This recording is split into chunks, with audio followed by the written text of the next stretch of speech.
अस्सलाम वालेकुम जी। उम्मीद करता हूँ सब लोग खैर आफियत से होंगे। मुझसे अक्सर आप लोग ये सवाल पूछते हैं, मेरे दोस्त अहबाब भी और कुछ ऑडियंस भी, कि गोश्त की सोर्सिंग या मसाला जात की सोर्सिंग कहाँ से की जाए। लाहौर अब इतना बड़ा हो गया है कि किसी एक पॉइंट को पिन पॉइंट नहीं किया जा सकता। हाँ, इलाका वाइज जो है वो डिस्ट्रीब्यूशन की जा सकती है। इस वक्त कोइंसिडेंटली मैं बहरिया टाउन की तरफ हूँ, तो अगर आपके कहीं लाहौर में बहरिया टाउन और उसके गिरदो नवा में आबादी है तो वहाँ मैं आपको एक पॉइंट जो ज़रूर सजेस्ट कर सकता हूँ।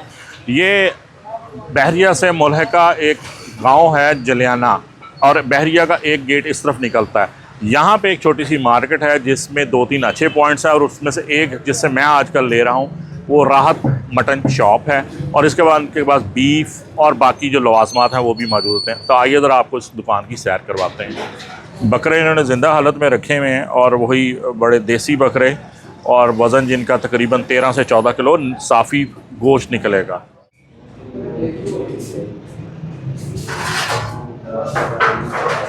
इस साइड पे इनका मटन का पोर्शन है और सामने जो है वो बीफ सेक्शन है। हाँ जनाब, साढ़े कितने गए, पाए नहीं आए अभी तक।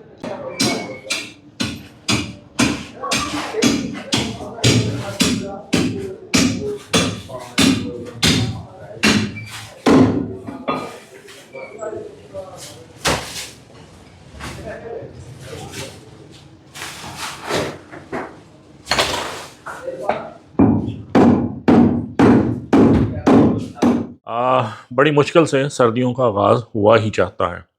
असल बात तो यही है कि जो खाने का मज़ा है वो सर्दियों में ही आता है, और सर्दियों की सौगातों में सबसे पहले जो ख्याल जाता है इंसान का, मेरे जैसे फूडी का, वो पायों की तरफ।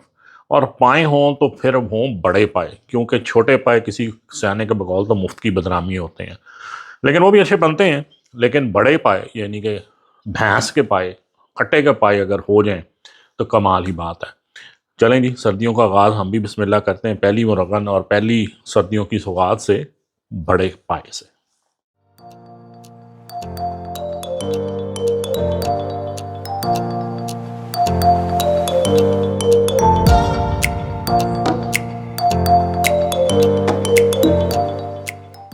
अच्छा जी, पाए हम कभी भी अकेले उतने मज़ेदार नहीं बनेंगे, वो मज़ा नहीं देंगे। ये तीन चीज़ों का कॉम्बिनेशन होगा। सबसे पहले तो मैंने लिए हैं 2 अदद भैंस के पाए।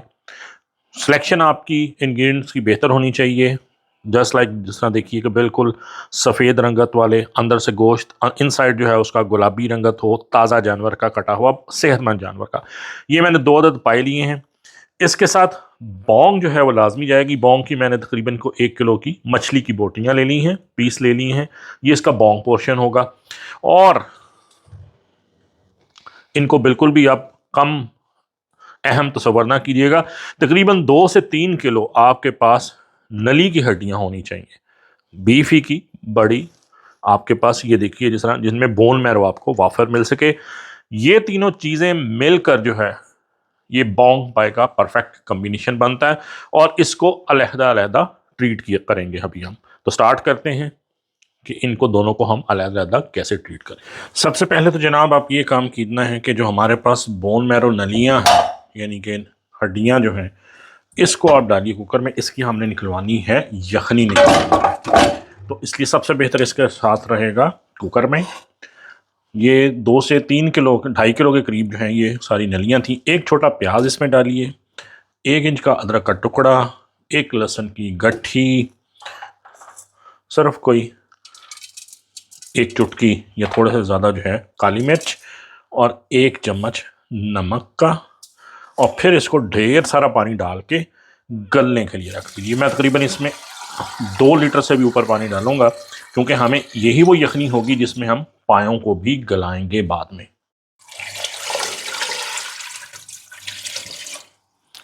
हड्डियाँ आपकी डूब गई, थोड़ा सा पानी इससे ऊपर रखिएगा, क्योंकि हमें यखनी कम से कम 2 लीटर यखनी चाहिए होगी। एक उबाल आने तक इंतज़ार कर लीजिए, ताकि इसके ऊपर जो आलाइशें आएंगी उसको हम स्टेन कर लेंगे, और फिर इसको स्टीम लगने दें। स्टीम जब विस्लिंग शुरू हो जाएगी आपकी, तो फिर तकरीबन आधा घंटा मिनिमम आपको स्टीम लगानी है। आधे घंटे से आप 40 मिनट भी कर सकते हैं जी। उबाला आने पर ये जो झाग आपके सामने ये आलाइश है, इसको आप आराम से ज़रा चम्मच से निकाल दीजिए तो ज़्यादा बेहतर है।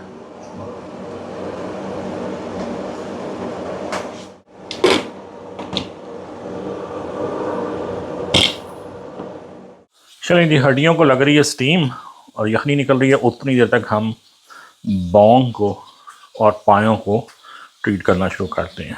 घी में पका लें, ऑयल में पका लें, आपकी अपनी मर्ज़ी है, लेकिन हाथ खुला रखना चाहिए क्योंकि इसी ऑयल में, इसी फैट में इसने फ्राई होना है।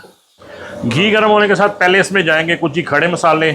5-6 मैंने लौंग लिए हैं, 4-5 जो हैं बड़ी इलायची मुंह खोल के, उतनी ही सब्ज़ इलायची। सब्ज़ इलायची मेरी पर्सनल चॉइस है, आप अवॉइड करना चाहें कर सकते हैं। दालचीनी का 2 इंच का टुकड़ा है और 5-6 तेज़पात। कड़कड़ाइए ज़रा इन्हें।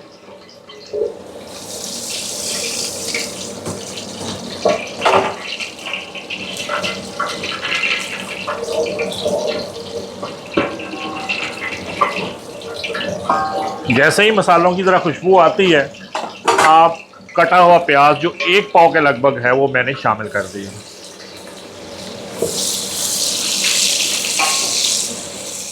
प्याज हमारा गोल्डन होना शुरू हो गया है, इसी वक्त इसमें पाए शामिल कर देंगे क्योंकि पायों के साथ भी इसकी काफ़ी भुनाई होगी। इसका और ज़्यादा लाल होने का इंतज़ार नहीं करना। बिस्मिल्लाह पढ़िए, अल्लाह का नाम लीजिए, पाए शामिल कीजिए।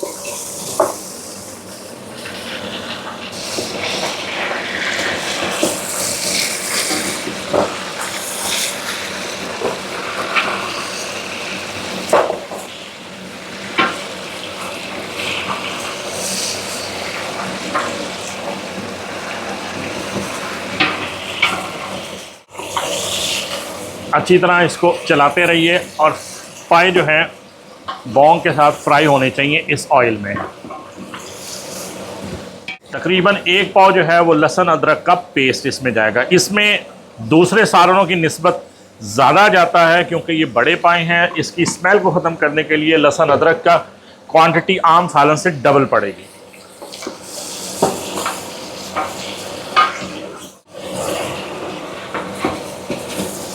दो से 3 मिनट आप फ्राई करें जब तक कि लहसुन अदरक का अरोमा आपको महसूस ना होने लग जाए, फ्राई होता हुआ, भूनता हुआ।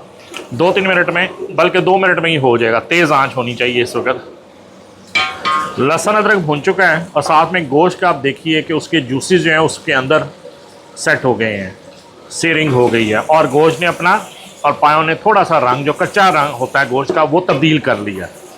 अब अगर आपको इसको ज़रूरत महसूस हो तो आप पानी का छींटा दे के थोड़ी देर और भुनेंगे और इस स्टेज पे अब हम शामिल करना शुरू करेंगे मसाले। लेकिन तरतीब यही रखिएगा जिस तरतीब से मैं डालने लगा हूँ। 2 टीस्पून भर के आप इसमें डालेंगे हल्दी और हल्दी डालने के बाद आप इसको ज़रा 2-4 मिनट भूनते रहिए जब तक कि हल्दी का रंग जो है वो पूरा गोश्त के साथ मिक्स ना हो जाए। हल्का सा छींटा दे दीजिए पानी का, बस।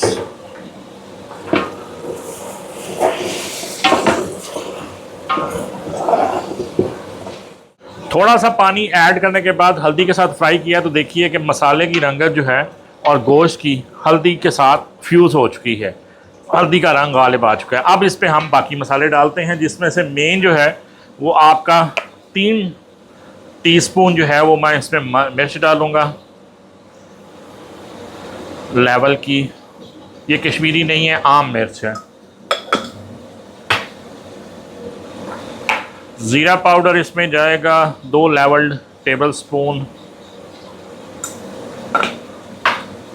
धनिया पाउडर इसमें जाएगा तकरीबन 3 टेबल स्पून।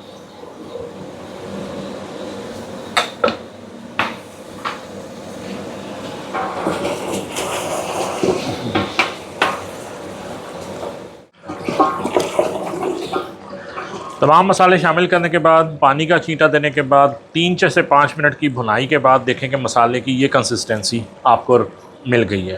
तेल अलहदा हो गया है, प्याज जो मतलब मसाला सब्ज़ी थी वो सब यकजान हो गया है।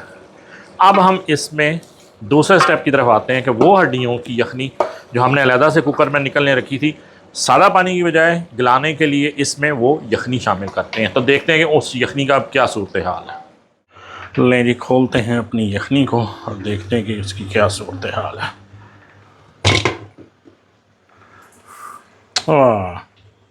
क्या यखनी की खुशबू आ रही है। ये जनाब दुनिया की सबसे ताकतवर जो है वो आपकी डाइट है, बीफ का हड्डियों का स्टॉक। लें जनाब, यखनी जाएगी हमारी सीधी। स्टेन कर लें हड्डियां ताकि उसमें ना जाएं।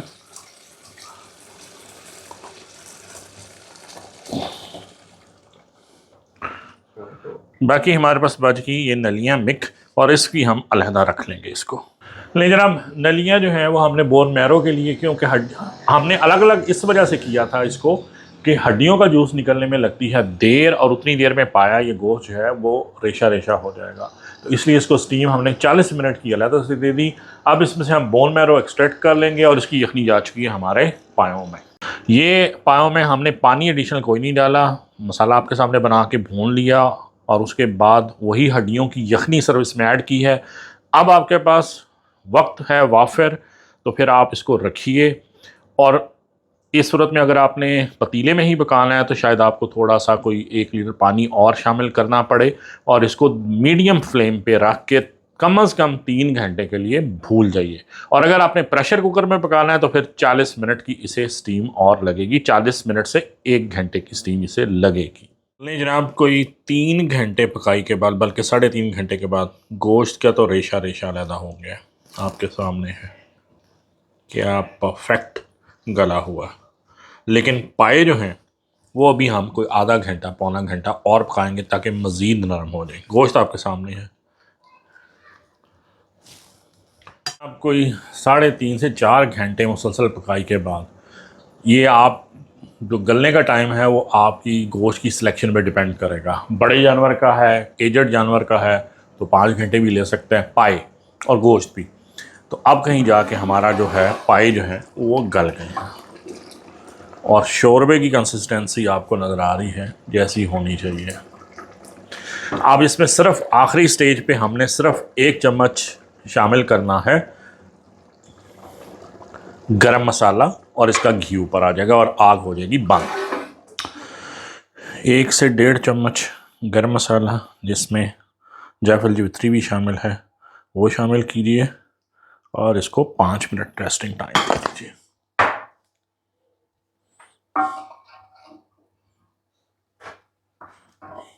और फिर हम इसे करते हैं डिश आउट।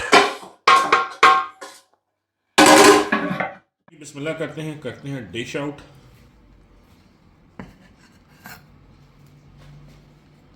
शोरबे की कंसिस्टेंसी ज़रा आप मुलाहजा फरमाइए। और पाए जो गल के नहीं दे रहे थे फिर भी उनकी गलावट दीदनी है। साथ में जाएगी बॉन्ग की बोटी, वो इतनी नरम कि हाथ के इशारे से टूट रही है। और चेरी ऑन द टॉप आपकी नलियाँ।